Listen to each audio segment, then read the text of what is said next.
We interrupt our program to bring you this important message. We've also been getting strange reports of something moving. It's alive! A gigantic beast! I mean, it must be 300 feet tall.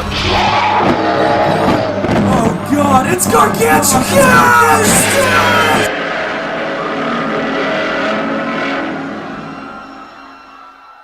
Welcome, beautiful creatures of the internet. This is Chris. I am not Sarah McLachlan. I am actually Ted Cruz. Oh, well, we gotta get political sometime. Welcome, everyone. I'm glad you guys had fun. As of recording, the past week there was CinemaCon and WonderCon for Godzilla news, which we will discuss right now. Right now. So, this isn't related to those conventions, but we got some new Godzilla TV spots. One's called the Run trailer. I don't know the name of the other one, but we got some new footage of, like, Godzilla fighting Ghidorah. We got some... Ghidorah shooting lightning out of, like, every, like, angle. Of his wing, which is... Like, his wings fully spread, and, like every, like, bone... Like, every point where his wings, like, curl in and come to a point is, like, shooting lightning in every direction. It's like he looked at Shin Godzilla and was like, hold my beer. Hold my beer. I'm gonna do this right. Whoop-bam! We got some, like, more footage of Rodan. It's mostly Ghidorah stuff, and I know when we were watching, you weren't a fan of the music that played. Yeah, it just kind of felt, like, really weird, where it's like, you know who it is! Like, yeah, it was really unnecessary. Like, I don't know, like, I feel like the same thing, like, way back in Godzilla 98, there was, like, a P. Diddy song about Godzilla. Or Puff like, Daddy. Puff Daddy. What? It was Are they the same guy? I don't know. It was Puff Daddy and... Okay, I am not super huge into the rap community, but I know that there are a lot of rappers that have different names, like... Fucking Lil Wayne has like 1,000 different fucking names. Yeah, I may be wrong. Mm-hmm. Correct me on Twitter at the McGrisson if I'm incorrect. I've been trying to be more active on Twitter. I'm sure you've noticed. Yeah. Like I want to engage more in the community. Like I'm part of this shit. Yeah. But like no, seriously, if I'm wrong, I am fairly sure that Puff Daddy and P. Diddy are the same fucking guy. I know that song they collaborated with Eric, not Eric Clapton, fucking what's his name from Led Zeppelin. Yeah, I don't know. Yeah, it was weird. But I'm bad with remembering names and dates. Those are like my two big problems. Also, letting you know right now, Cole hasn't seen the 5-minute teaser they released for King of the Monsters. I don't want to watch it. Because, like, I want to come into the movie about as, like, raw as I can be. Like, I just want to just, like, fully just jump in it. I did see, like, a bootleg version of it just to see what it was. Like somebody illegally recording it from theater. It's not as spoiler as a lot of people make it out to be. It's enough where, like, it's just, like... It's not that it spoils the plot, but it's a moment that you probably definitely want to see in theaters. And yeah, maybe because it's so grainy, I'm still excited to see the actual scene in question, but I will not say what it is. But that'll be it for that bit of kind news. We'll move on to what's actually shown at WonderCon. We got a first look at Godzilla Aftermath, the upcoming graphic novel being released in May. That's a prequel to King of the Monsters. So here's some comic art, Cole. This is like a tie-in to King of the Monsters? Yeah. They revealed some details. We got this. The characters from the film. I'm guessing they're going to make an appearance in the comic. Mm-hmm. We got, like, Ken Watanabe. Yeah, that's the blonde woman from the trailer. We got Sally Hawkins and Ken Watanabe in this as well. His character. We got a first look at the kaiju appeared, Muto Prime. Muto Prime? I'm guessing it's, like, a full-grown Muto, because technically the Mutos in the first 2014 were hatchlings. So, yeah. Like Destroya's first form. Pretty much. And here's a look at the Muto Prime and Godzilla fighting, and the artwork looks awesome. Like, if we have an underwater fight, that should be pretty cool. Definitely. It's for those who don't know, it's Godzilla fighting Muto Prime underwater. There's like a submarine there. The artwork's fantastic. The artist who's working on it, his name is hold on, give me a sec. Unprepared with your notes? No, my notes are slow. Oh. It's being slow. Anyway, like the artist is fantastic, and can't wait for this comic to come out. It's coming out in May. It should be like $20. So yeah, I'm excited for this. Another bit of kind news. Famous Monsters is doing a special Godzilla one-shot magazine called Archives. It's basically they're taking a bunch of franchises they cover and doing special like retrospectives in the franchise. So they're doing one for Godzilla, and they revealed the newsstand variant, which for King of the Monsters, which will have an interview with Michael Dougherty.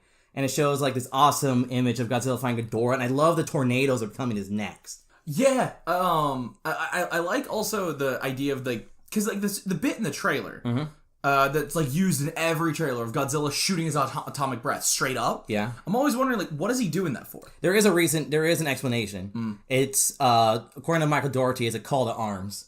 Oh, he's like rallying? Yeah. Jesus Christ. Come to me, kaiju brethren! Yeah, basically. But yeah, this is fantastic. I don't know who did the cover art, but it's fantastic. I can't wait to pick this up. I already have mine pre-ordered at my comic shop, so yeah, I'm definitely picking this up. And last bit of Kai news, we're in a new era. Really? You know about the eras, the Showa, Heisei. The thing is, in terms of actual Japanese eras, the Heisei era is ending.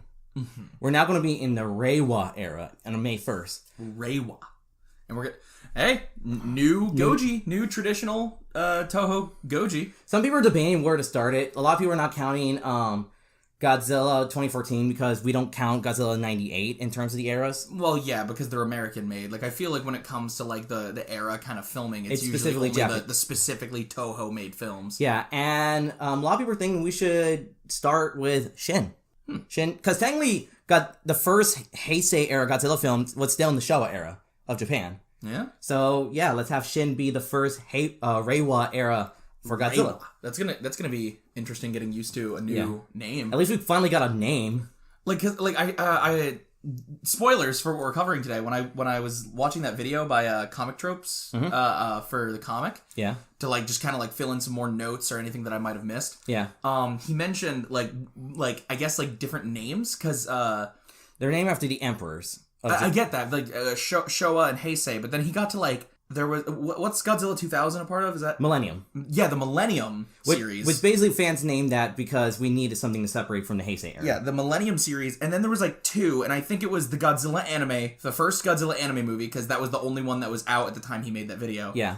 It was what was the first one called? Planet of the Monsters. Planet of the Monsters. So it was Planet of the Monsters and Shin, and he called it like the Redemption? Resurgence era. Yeah, that's it. I started with an R. Because for a long time, a lot of people thought the American title for Shin was going to be Godzilla Resurgence before Toho said, like, the official title will be Shin across internationally. Shin Godzilla. So, yeah, we're in a new era. I'm excited to cover Shin. Oh, yeah. We've mentioned Shin, okay, hilariously enough, it feels like we mentioned Shin and Godzilla 98 a lot. I mean, gotta talk about the good and the bad. Yeah. So yeah, that's it for Kai news, and now we're gonna move on to, is this a kaiju? Hit me up. What do we got today? Galactus. From Marvel's Marvel Galactus. Yeah. And I actually picked the theme for today. Yeah? We're a Marvel theme. Yep. Galactus? I don't know. I feel like when do we start putting a limitation? Like, I don't really know if I could consider Galactus a monster. Yeah, I mean, he does monstrous things. He does monstrous, horrible acts, but I think, like, calling Galactus a monster is, like, when in the same... Go ahead. Alright, I feel like calling Galactus a monster is kind of, like, weird in the same way, like... Okay, I'm trying to pick my words carefully, but it's like... Mm-hmm. I feel like in the same tone as that we would call, like, a serial killer a monster. Like, they're not human, they're a monster. Yeah. But that's the thing, because, like, he's really smart, he's capable of speech, he's... Like, and, like, not to say that, like, a kaiju wouldn't be a kaiju if it was capable of communication. Yeah. But I'm saying he doesn't act like a beast. He's not a monster. And I feel like kaiju are, I feel like I'm gonna have to give Galactus a no. Okay, no. For the same reason, like, we gave the 50-foot woman a no. Yeah. Like, I just feel like he's a very massive, powerful entity. Yeah. But I don't feel right calling Galactus a monster. Okay, alright, I get you. I was going to think the same thing, because, like, one thing you can talk is, like, Galactus is an alien, so he's not human. Yeah, he's not human, but again, that doesn't make, like, Superman a kaiju. Even if we had a giant Superman, he wouldn't be a kaiju. I mean, there's the only thing that docks is the Galactus, I'm going to go super comic nerdy on you. Canonically, the Galactus we see is not his true form. Huh, that's weird. Galactus is an ability where he can alter his appearance depending on the alien species. Is that why he looked like a gigantic fart cloud in the Rise of the Silver Surfer movie? No, that's just bad special effects. Like, come on. MCU, can we please get an actual Galactus and not just a fart in space? I mean, we got Ego, yeah, and Ego's silly as fuck. We actually saw his giant planet face. Yeah, so I'm sure Marvel will be like, we got Thanos with his, butt chin. Or a ballsack chin, as Star-Lord called it. FYI, it is going to be a very Marvel-heavy episode. So if this sounds like a bunch of ones and zeros for you, you can like wait for next episode. Or just do yourself a favor, get versed, watch a couple of the MCU films, the good ones. Avoid the first two Thors. Ragnarok's really good. Both Guardians of the Galaxies are really good if you want to get a good toe dip into the Marvel... Cosmic. The cosmic Marvel. Like, a bunch of aliens and stuff. Super rad. The first Iron Man is a classic. The Captain America First Avenger's awesome.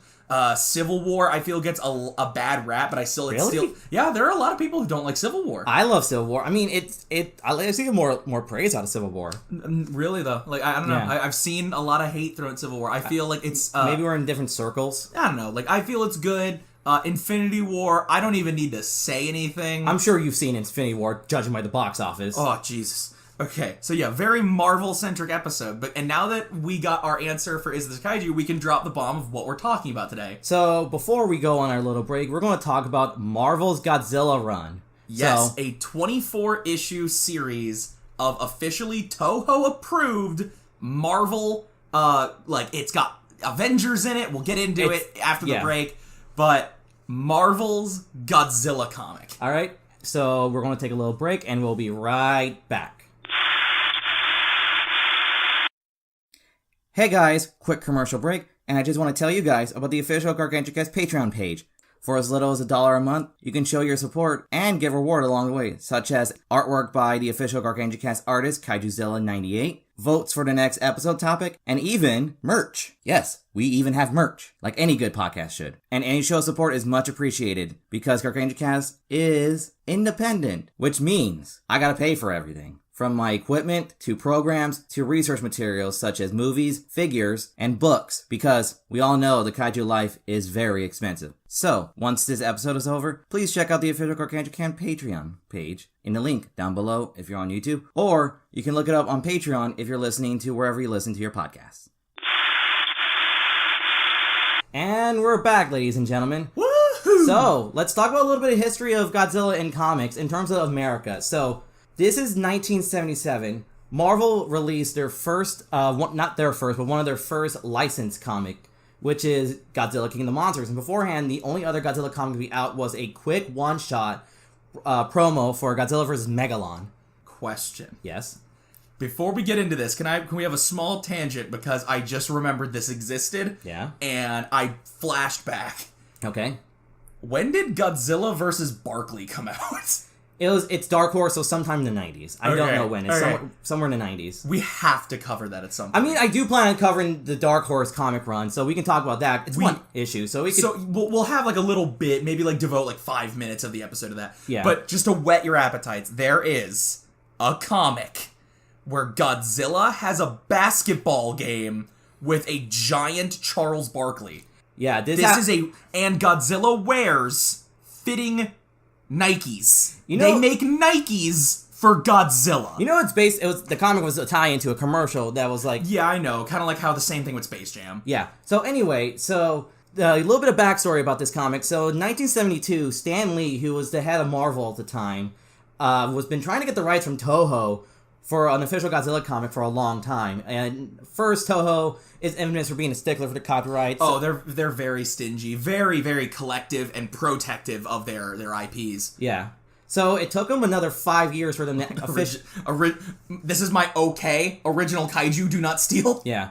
So, and it's funny that it makes sense from Stan Lee, because before he started writing a bunch of Marvel comics, him and Jack Kirby and Steve Ditko wrote a bunch of monster-based comics. You got Fin Fang Foom, Devil Dinosaur, like during the 50s, it was a bunch of monsters. Like, basically, Stan Lee is a fan of giant monsters. Like, I mean, as all people should. Yeah, I mean, R.I.P. Stan Lee. Like, you are the man. Can he take, like...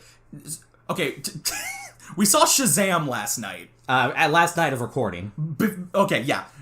Today's date is what? It's April 7th day of recording. We just saw Shazam last night. So April 6th, we went out and saw Shazam. So, if there's, a council of, kings of nerds.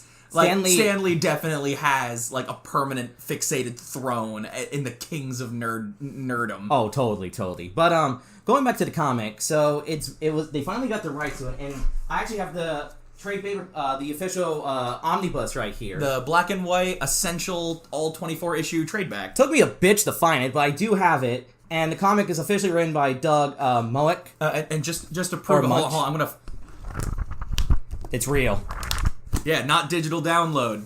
So yeah, what was the name? Doug Moeck? Okay, the videos that I watched that were like I read it, and then I watched some other people just to get some like other thoughts, like other people's thoughts on this comic. Yeah. And both the videos I watched that summarized this comic pronounced it Doug Mensch. Okay, so Doug Mensch. For those who don't know, Doug Mensch is a huge name in the comic industry. Biggest contribution is he was one of the co-creators of Bane from Batman and was the primary writer of Nightfall, aka the comic where Bane breaks Batman's back. And it was drawn by Herb Trimpe. Trimpy? Trimpy. Herb Trimpe, best contribution as the first artist to draw Wolverine in comics. So we got some all-stars on a Godzilla book. And one thing I appreciate about this comic, it's the same creative team, so it's consistent all the way through. Absolutely. Which is a problem with modern comics, is there's such a revolving... revolving door with writers. It's like, oh, we got this popular series, but our artist is, like, doing something else, so we're just gonna get someone else, and it's gonna completely change the tone of the story. Oh god, there was one comic, I can't remember what it was called, but it originally started with traditional, kind of like what you expect Marvel comics to look like. Yeah. And then, like, halfway through the run, they swapped out the artist with Mark Millar. Mark Millar is a writer.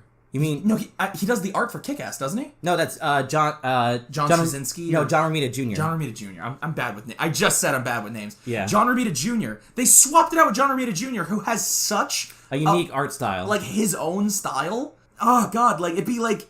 halfway through Lumberjanes, they just swap out the art with the guy who does Hellboy. Or, you have Alex Ross one, and then you have modern Frank Miller the other one. Or like Jim Lee one, and then fucking Rob Liefeld. Oof. Anyway, so, the comic, I can summarize it pretty well. It's Godzilla's tour of America. Yeah. Because he starts in Alaska and ends in New York, so it's like one gigantic road trip. Oh, gee, like that? No, not even a road trip. It's like Blues Brothers with Godzilla, because it's one long chase. And you know what? As the police get more determined to catch the Blues Brothers in that movie, it's like, okay, first we're gonna send like the military, then we're gonna send S.H.I.E.L.D., then we're gonna send the Cowboys. Cowboys, obviously cowboys above the military. Look, they colonized the Americas. Have you seen Valley of Guanji? They can capture dinosaurs. Yes. Look. Okay, so after the Cowboys, they send out the Fantastic Four, and after the Fantastic Four, they send the goddamn Avengers. And then they tell Godzilla to go home. Go to your room! So the comic begins, and it's basically Godzilla awakens from ice. Mr. King of the Monsters, you clean up your room! So the comic opens with Godzilla basically waking up from his nap, because like Godzilla either does two things: either he arrives already awake, or he's a nap and someone decides to disturb him for some reason. Someone pissed off Goji. And can we just talk about Godzilla's design? Because you told me about this. It bugs you a little. Yeah, like a little bit. Like although like overall, I'm gonna say like spoiler alert, I do really enjoy this comic. Absolutely. Oh, I actually say this is one of the best Godzilla comics out right now in terms of just fun. It's super fun, it's super fantastic, but if there's one little irking thing that really does bother me, it's Godzilla's design. Cause it feels like, yes, I know that Godzilla's a mutated dinosaur. Depending on the continuity. I know it changes, but like, you know what I'm talking about. Oh, like, a lot of the times, Godzilla's a mutated dinosaur. Yeah. So like, my issue with that is they made him look too much like a dinosaur. Oh, yeah. He's got like a T-Rex face. T-Rex face, really long arms. Like, Godzilla has a very... I mean, like, it changes ever so slightly depending on the era you're watching. Like, you could say that you could very much easily identify the differences between the original Gojira suit and then, like, Godzilla 2000. Yeah. They're very different. Godzilla has subtle changes, but at the same time, he does have a very recognizable, like, face. His snout... Like, Godzilla's face changes ever so slightly, but like this one, it's such a drastic. It just looks like a T-Rex face. It honestly looks like you just tell a random like person like, "Hey, what does Godzilla look like?" And they're talented artists, but because they probably haven't seen a film, they just draw like through pop culture osmosis. Yeah, just like, oh, he's a giant like fire-breathing lizard. Yeah. At least I will say I do like the design in terms. I do like the red eyes where he can look really intimidating at times. Not to say. Okay. I may have my issue with Godzilla being recognizable as Godzilla in this comic, but goddamn, it is a good design for a monster. I mean, He does come, like, he's got bigger arms too, so Godzilla can like, fuck shit up. Like, he actually weaponizes buildings. Like, people, I love the Showa era. Like, I know a lot of people compare Showa era monster fights to wrestling matches. Goddamn, this Godzilla? Holy piss! He's a bruiser. Oh, yeah. I was half expecting Godzilla to suplex a motherfucker. A lot of this Godzilla's influences, from what I heard, or what people speculate, is the Hanna-Barbera cartoon. Oh, Godzilla off the turnbuckle! By God, Gamera's broken in half! Yeah. Can someone, please, like, make a video compilation of adding, like, who's like the famous wrestling announcer? Is it like Rick Remand? Vince McMahon. Vince McMahon, like, narrate. Oh, that'd be amazing! Somebody take some really good Godzilla fights and add, like, wrestling commentary on top of it. Like, oh, here comes Godzilla with a body slam! Yeah, I've seen someone did, like, a quick video of it, but no, I want an hour compilation of that. Like, oh god, that would be beautiful. Like, like the Megalon drop kick, Godzilla doing, like, his victory dance, and, yeah. But going back to, the comic itself, a lot of the main influences, again, is the Hanna-Barbera cartoon, which I actually did watch when Cartoon Network actually ran a bunch of Hanna-Barbera like stuff. Boomerang. Well, actually, pre-Boomerang, because, fun fact, Cartoon Network, when it first started, didn't have original content. It heavily relied on, old Hanna-Barbera and Warner Brothers. Yeah. And, another influence, literally the film that came the year before this, in terms of American release, was Godzilla vs. Megalon, which I know people are mixed. I actually love the film for its cheesiness. That was like the big film that was out in America when this comic was being released. This was like, Godzilla vs. Megalon was the most profitable Godzilla film in America at the time. And it even had a huge TV release, which some SNL celebrity dressed up as a Godzilla suit. But as much as we roll our eyes at what it did to the franchise in terms of the American perception, it was a hit. Yeah. And without it, we probably wouldn't have gotten this comic. Hell, we wouldn't even, again, like I said before, without Godzilla vs. Megalon, we wouldn't even have U.S. comics. So we gotta at least appreciate for that. And going back to this comic, the main quote-unquote human characters is basically S.H.I.E.L.D., but without Nick Fury. So yeah, like, Nick Fury's there for one issue. One issue, leaves, and it's white Nick Fury. Let's bring that up. It's white Nick. Okay, clarify, yes, in the comics, before, yeah, like, I'm sure a lot of you Marvel fans that only watch the movies, nothing wrong with that. No, totally. The movies got me into Marvel Comics. I was more of a DC guy before the MCU really started to take off. So if you're just in it for the movies, you're still super cool. One of us, my dude. But what I'm saying is, the design of Nick Fury they use in the movies, where it's like, it's Sam Jackson. It's based off Ultimate Universe Nick Fury. Which, again, if you don't know a ton of the comics, there's normal universe Marvel. And then there's another universe where way back in the early 2000s, there was a reboot called the Ultimate Universe. Basically, it was Marvel's attempt to bring in new readers without rebooting their main universe. So not to alienate old fans. So there's like some differences between characters. Like, normal universe Venom is an alien. In Ultimate Universe, it was a failed attempt to cure cancer. Best thing to describe the Ultimate Universe, it's where Miles Morales came from. Yeah, that's a go. So if you've seen Spider-Verse, Ultimate Spider-Man was where Miles first was introduced. Yes. So going back to the main cast in terms of humans, we got Dum Dugan, who actually was in the MCU. He was one of the... He was the Howling Commandos in Captain America: The First Avenger. Yeah, he was the guy with the really thick mustache and hat. Yeah. Dum Dugan's one of those characters where, like, he's basically a man's man, but he's still dumpy as well. Like, he's barrel-chested, boxer, cigar chewing. This is Jack Kirby. Jack Kirby with a big mustache. I mean, I think you might be fair on that, because I think Jack Kirby co-created Dum Dugan along with Nick Fury with Stan. Like, he's, like, genuinely, he looks like the kind of fighter back in the day before boxing was called boxing. He was a pugilist. Pugilist, yeah, but Dum Dugan... World-famous pugilist Dum Dugan! But Dum Dugan's American. America! But anyway, so Dum Dugan is tasked to find Godzilla, which is... Find Godzilla and wrestle it. So here's my thing about this comic. Wrangle that sumbitch! So, in terms of Godzilla fans, we're like, holy shit, Godzilla vs. Avengers, that's fucking awesome. But as Godzilla fans... No, not Godzilla fans, as Marvel fans... I hate to say this. I don't want to piss off any Godzilla fans. Godzilla's kind of passe in the Marvel Universe.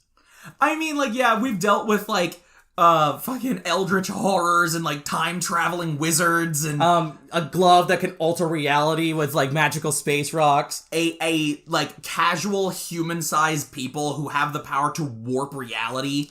Like, the power cosmic. Yeah. The living tribunal. The Silver Surfer. There are some universe-altering level powerful entities here. Ego the living planet. So Godzilla himself is very But I feel like average Tuesday. But in terms of Godzilla fans, it's fucking awesome to see. Because the thing about this comic, it's in canon. That's actually how Marvel treats a lot of their tie-in comics. Unlike, other companies where it's just like, they just make a story in universe or something. They tinker with the continuity to make him work.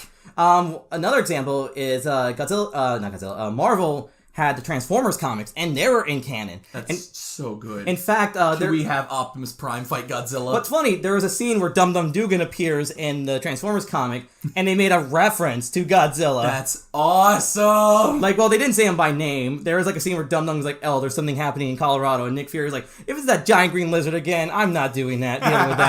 And also, again, like, Marvel has a bunch of giant monsters, so Godzilla is just like, I don't want to bring Godzilla down, but he's kind of a dime a dozen. Because you got, like, Fin Fang Foom, a giant space dragon. We got Devil Dinosaur. Mm-hmm. And other dragons canonically exist, because that's where Iron Fist got his powers. Yeah, there are dragons. There's the Wendigo. Yeah?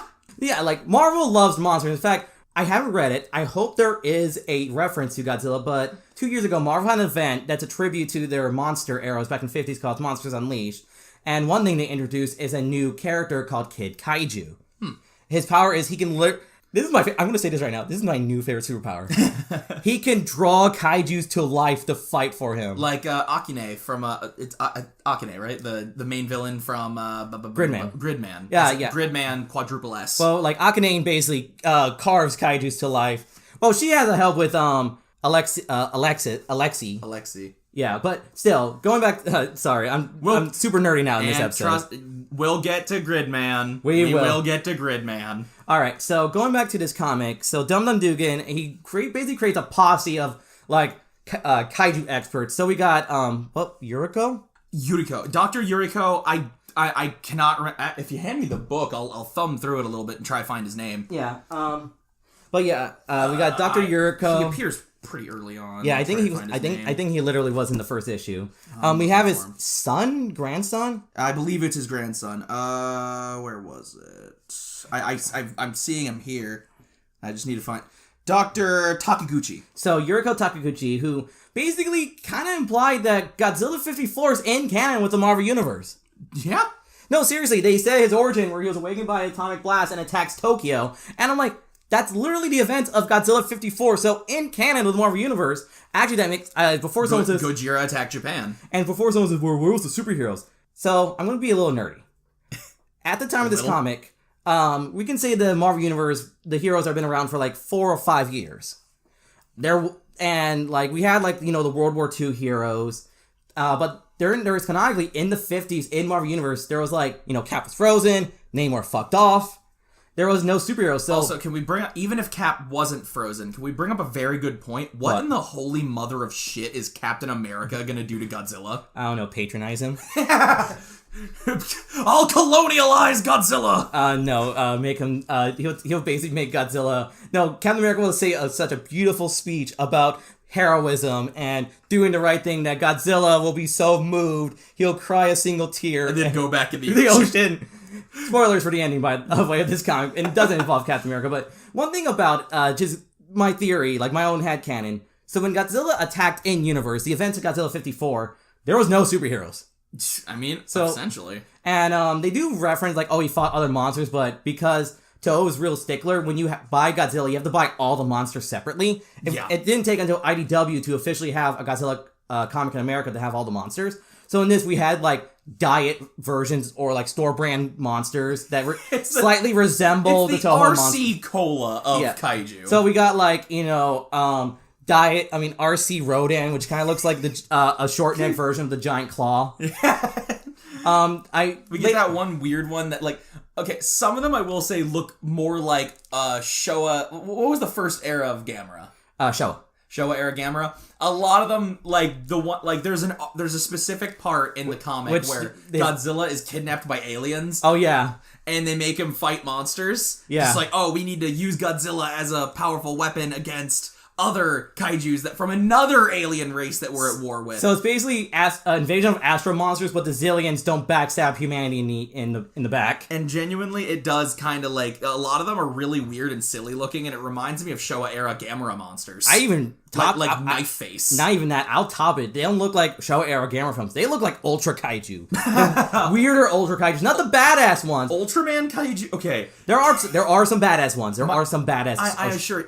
I have not watched a ton of Ultraman. One of my first introductions to Ultraman was way back.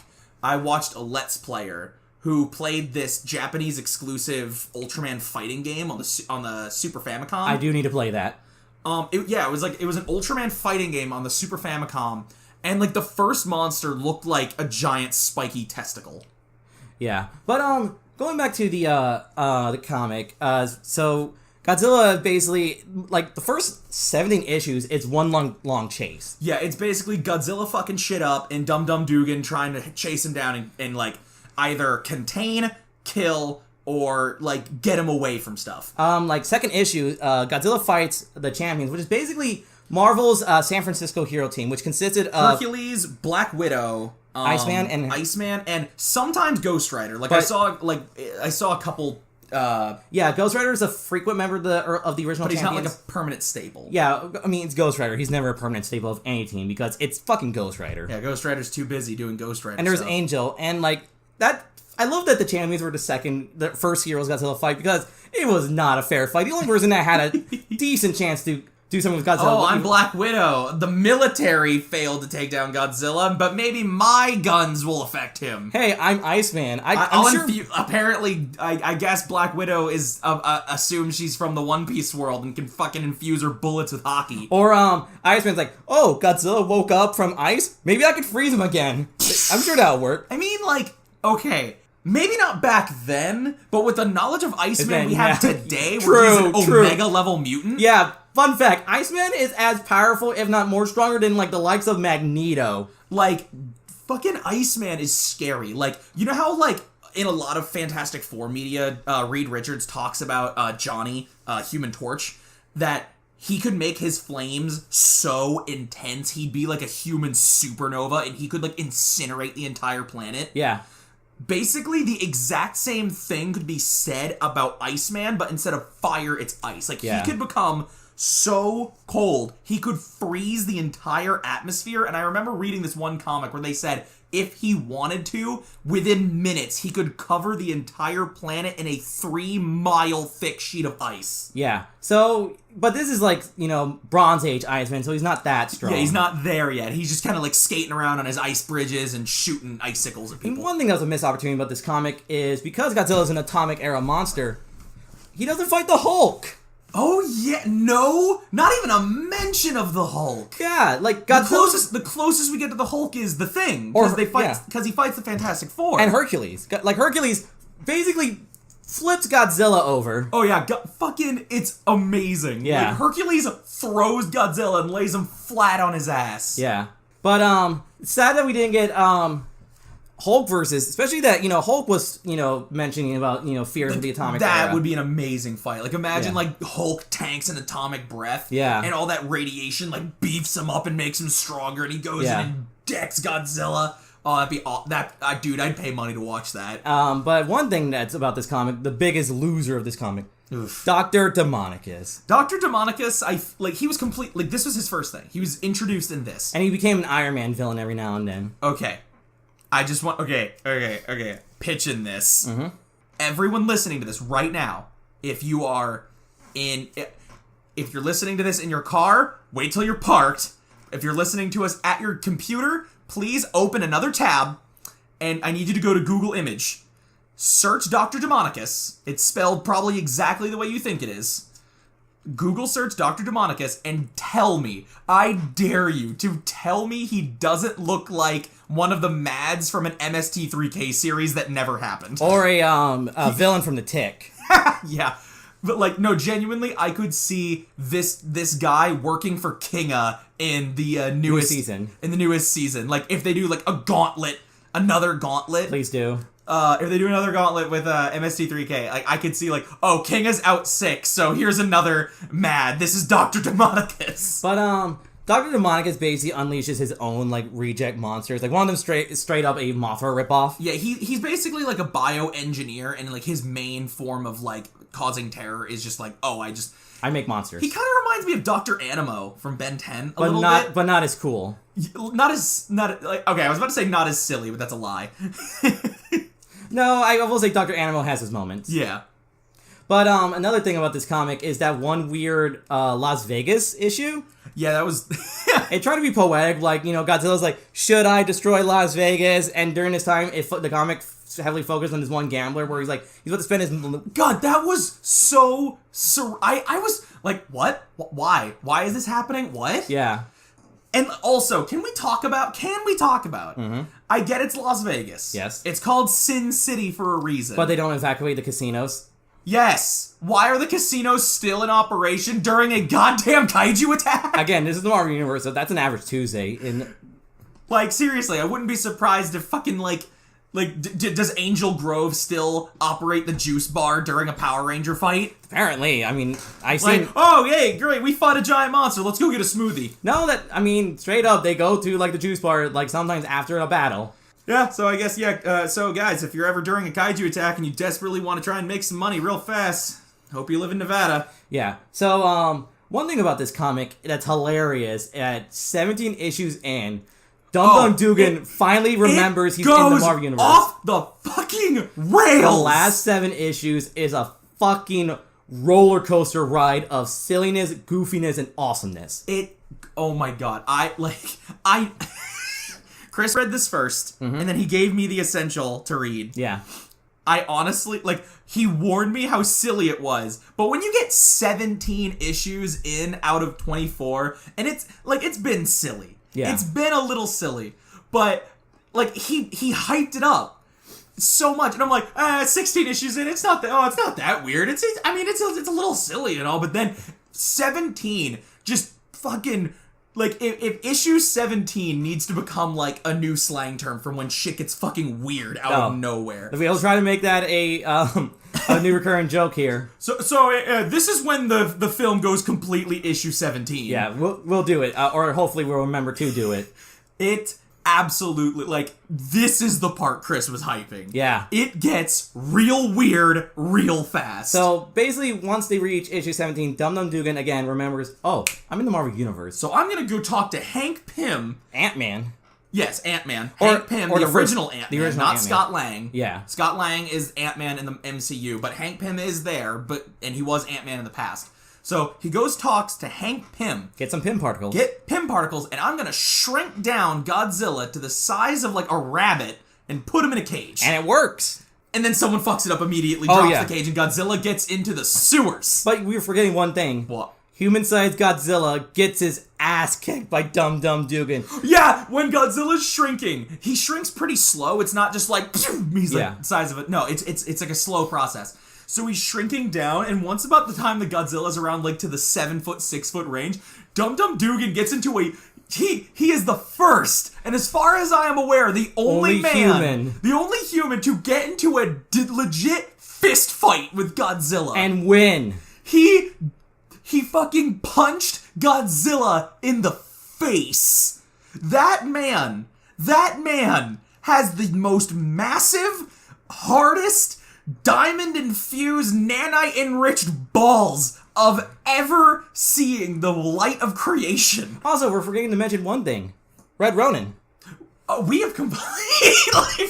That's the least of our worries. That is nowhere near the weirdness of this We comic. still gotta talk about Red Ronin, because the pilot... Dr. Takaguchi has it's either his son or grandson. I think it's his grandson, named Rob. Now, Rob is a little shit, but he's got a good heart, and he's 100% pure grade American grass-fed Kenny. But he's technically Japanese American. Yes, I know, but I'm saying. He's a Kenny. He is a Kenny. Like, he believes, like, oh, Godzilla's not too bad. Godzilla is just trying to defend himself. You guys are being mean to Godzilla. He's just a poor creature. But the thing is, like... That poor creature incinerated entire states! Well, it was Texas, so no loss. Fuck it. With apologies to people who live in Texas who are fans of us. Please, Texas fans, check us out on Patreon. But anyway, so he gets in the Red Ronin, which basically, like, S.H.I.E.L.D. is like, oh, we have, like, advanced technology, we'll make a fucking giant robot. Also, Dum Dum Dugan drop kicks Godzilla. Oh, yeah. And it's amazing. Yeah, so Red Ronin's like a recurring enemy/ally to Godzilla. Yeah, gigantic samurai-looking robot. Yeah. Like, imagine if Daimajin was a robot instead of made of stone. Yeah, and honestly... Red Ronin was one of the lasting things from this comic. Holy shit, I just remembered, since you got the trilogy, we're probably going to be covering Daimajin pretty soon. Yep, I got Daimajin on Blu-ray, so we'll cover it very soon. For those who don't know, Daimajin is a kaiju movie franchise. It's only a trilogy, right? It's only trilogy, yeah. So there's only 3 of them. So it's a kaiju trilogy about the giant monster is a enormous stone statue of a samurai that came to life and started fucking shit up. In Edo, Japan, it's a period piece. But anyway, we'll talk about it eventually. But going back to the comic, I feel like "we'll get to it" is like a catchphrase of Can't You Cast. We're on episode 6. We're going to get to a lot of stuff. I feel like one of our first when we ever get around to like doing like merch, one of it needs to be like just a shirt that says "we'll get to it." Yeah. But going back to the comic, so Red Ronin's a recurring ally. One thing that was weird, Godzilla fought a radioactive Bigfoot. Oh my god! Don't die on me. Or don't hurt the audience's ears. I'm sorry, holy shit, I'm looking at the audio readout. That was so loud. I'm sorry, I just had a fucking Nom flashback. The fucking... God, oh my god, there's, like, not only does Bigfoot canonically exist, let's make him giant and have him fuck up Godzilla. I mean, Toho had a giant Frankenstein, so why not? I know, but it's like, thinking about this all in the context of it being canon in Marvel... Again... is hilarious. As someone who reads Marvel on a weekly basis, this is actually it's kind of passe. I know, but it's just like when you think of like Marvel stuff, most of the time when it comes to like it's like aliens, magic. Like most of you don't think giant kaiju monster attack. Yeah. But anyway, so they shrink Godzilla, going back to issue 17, they shrink Godzilla down, so in issue 18, they lose Godzilla. Godzilla escapes, and he runs away while he's still like the size of a rabbit into the sewer system. And we get the most epic, most unimaginable, insane kaiju fight that has ever happened in the history of man. Godzilla, King of the Monsters, the Big G, the reigning Lord of Monster Island versus... Master Splinter. I was gonna just say a common New York sewer rat, but you know what? Sure, it's Splinter premutation. That's why. Look, if you ever are watching TMNT, you gotta know why Splinter is such a fucking hardcore badass. It's because he fought Godzilla. So basically, Godzilla gets his oddly intense fight with a common sewer rat. Why doesn't he just atomic breath him? I think he does. Blast him. He does it in the end. Okay. But yeah, so Godzilla. Well, like that would be like my first response. Like it's fucking rat. It's just a common sewer rat. But like, no, this rat puts up a fight. He like bites Godzilla on the neck, and they're like tussling. So as is. Oh my god! It comes full circle. Speaking of TNT, and like it's either TMNT. What did I say? TNT? Yeah. Speaking of TMNT, fucking later in that same issue, it's either same issue or the very next issue. Oh yeah, I was about to cover it. Yeah. So Godzilla's the pin particles are wearing off, and Godzilla's slowly growing back. And he's reached roughly human size again. And he runs into Rob outside of the Red Ronin mecha, and they pull a TMNT. Rob tries to disguise Godzilla with a trench coat and hat. And it works for a grand total of like 20 minutes. Do you think Eastman and Laird were inspired to do that in Turtles by that comic? I have no idea. If it is, I will laugh until my lungs explode. So eventually Godzilla is starting to get bigger and bigger, and it gets the attention of the Fantastic Four. And Reed Richards either thinks of the most easy... Also, can we talk about other humans? Godzilla comes out of the coat and hat to fight some muggers. Yeah. Like, Rob almost gets mugged, and Godzilla's just like, fuck you are! Yeah, that was a hilarious scene. But so Godzilla gets the attention of Godzilla's one weakness: tiny knives. Yep. Godzilla gets the attention of Reed Richards and the Fantastic Four, and they tussle in a bit in like a museum. And Reed Richards thinks of the most. It's a smart plan, but it's also a dumb plan. Yeah. Just send Godzilla back to the past with the dinosaurs. Yeah, and he fights The Thing.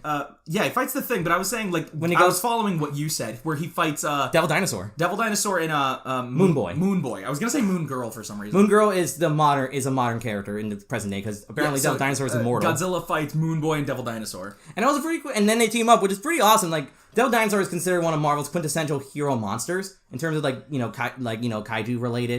And it's kind of cool seeing them. I kind of wish Godzilla fought Fin Fang Foom, another recurring monster. That would have been kind of amazing. Yeah. But eventually Godzilla finds like this weird time portal in the past. It's not really explained. He just kind of finds a return. He finds the almighty backspace key and warps back to the future. He was the present at the time, and then he returns normal size, which I guess is effect at the time. Boom, do it. And then the last two issues, Godzilla versus the Avengers. And it's just as awesome as you think. Iron Man's flying around, blasting him. Thor is basically holding onto a building as Godzilla's pushing it. And Godzilla takes a whack from Mjolnir. Yeah. And can we talk about another best fight? What's up? Jameson versus Godzilla. Jameson has...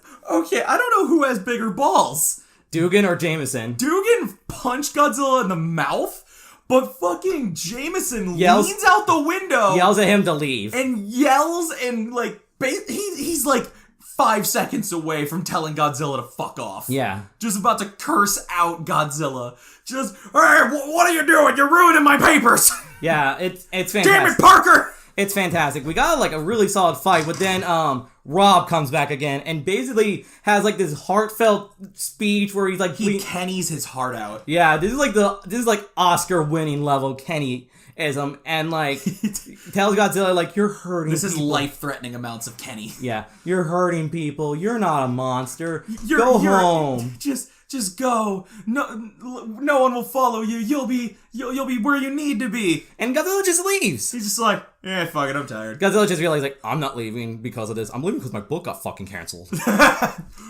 Well, shit, I'm not getting paid. I'm not doing this shit without a paycheck. We gotta wrap this book out somehow. So Godzilla just walks into the ocean and everybody goes home. Basically, so yeah, that's basically the Godzilla comic, and it's a fucking fun ride. Godzilla does have some implied appearances afterwards. So yeah, Dr. Demonicus, Chris mentioned earlier, he comes back as an Iron Man villain, and there's a moment where he unveils a new monster he's created, and it's kind of vague, but it's implied that the monster he unveiled is a further, even more mutated Godzilla. they just can't refer to him by name because they copyright. lost the license. And we get quick cameos here and there with when Marvel decides hey, let's put a bunch of giant monsters. We'll see a monster that kind of sort of looks like Godzilla in the background. Yeah. So yeah, that's basically Godzilla in the Marvel Universe. Cole, what did you think? I thought this was...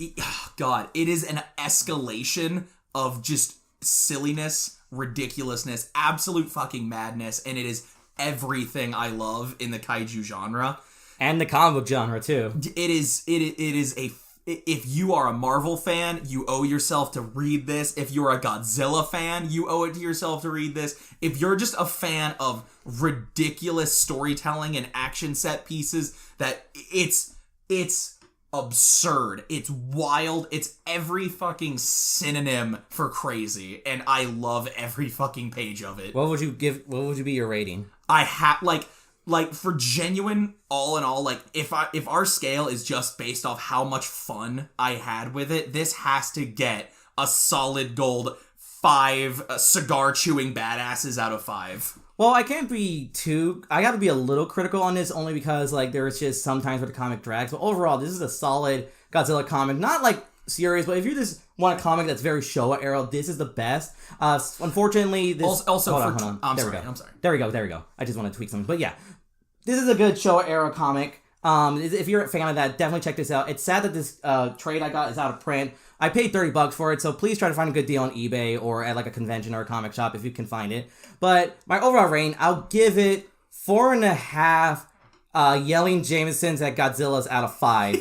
Or no, better yet, I'll change my rating to 4.5 trench coat wearing Godzillas out of 5. This is a fantastic comic for Godzilla's first outing in American comics. This is a good way to start. I will say I prefer some of the IDW stuff in terms of actual like solid Godzilla stuff, but this is really good. Can I get into you? Can I get into you for 1 minute? I don't really felt it dragged. Genuinely, I felt like it was pretty it was like an escalation. Like maybe like when you first start going up that hill, it can be a little weird, but like genuinely, I feel like this it pulls the stops and it keeps going for a 24 issue series. I feel like it handles its time very well, and if you're into it, it's a pretty fast read. Yeah, definitely recommend this. And all right, so solid episode. So this is Chris. I'm Cole. And this is GargantuaCast signing out. Hey, thank you for listening to this new episode of GargantuaCast. Please subscribe and rate us 5 stars wherever you're listening to your podcast. We're updated bi-weekly on Mondays. If you're on YouTube, please like, subscribe, and comment below. Follow GargantuaCast on Twitter for news and updates, discussions on the latest episodes, or just chat with us, because I like to chat. And we all know kaiju fans like to talk. Please visit the GargantuaCast Patreon page. GargantuaCast is an independent project, and as such, all equipment and research materials come out of pocket. Any support you give is appreciated and get rewarded along the way, such as merch, voting on the next episode topic, and be part of the monthly raffle for kaiju goodies. And see you guys on the next episode.